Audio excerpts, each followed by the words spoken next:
the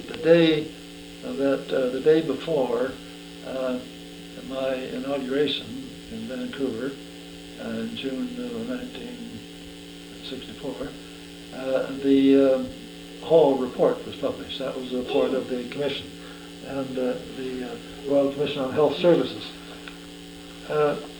There had been representation from the Canadian Medical Association. There was one member, former president of the Canadian Medical Association, who was on the commission.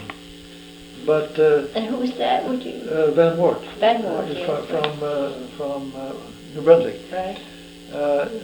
He, I don't know whether he didn't take a very strong position, saw this out, and at any rate, he wasn't able to give or to provide the voice of medicine as we saw it. And when the report came out, it was somewhat of a shock to us.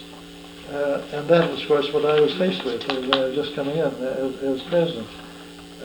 I summed up what I thought of that Royal Commission report, because I was talking about it frequently at meetings all across Canada that year.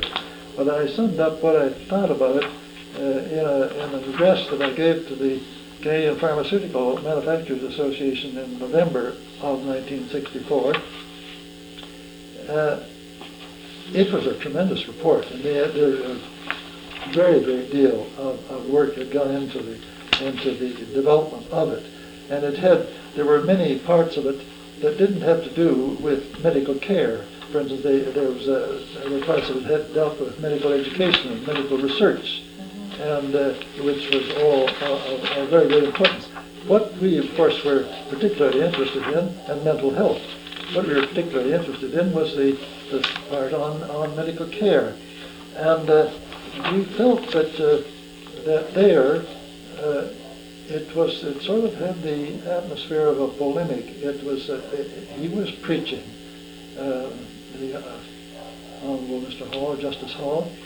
He had really accepted in full the principles of health insurance. So I think it was probably the British health insurance principles, and he was quoting from a book of Sir Arthur Newsom entitled Medicine and the State.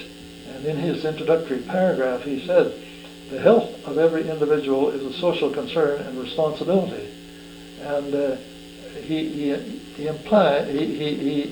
kept that as his main thesis, that the government must be responsible for the individual's health, and therefore the government must have control of the administration or the provision of health services. And we felt that there were many items in the report that should be discussed with the doctors, and that there should be some time taken to do that. And we were quite prepared to do it, and meet with them, meet with anybody. But we didn't feel that anything precipitate should be done about it.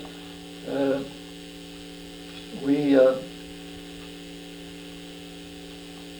felt that at that time that it was patients should have something to do with payment for services. We felt that if the government were going to pay the services in their entirety, that there was going to be overuse, over-servicing of patients, and so on, and that that patient needed to know that he was personally having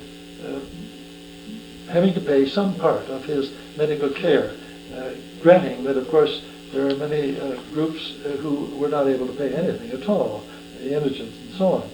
But we were, at that time in Canada, most of Canadian doctors were receiving their payment through some variant of a prepayment scheme.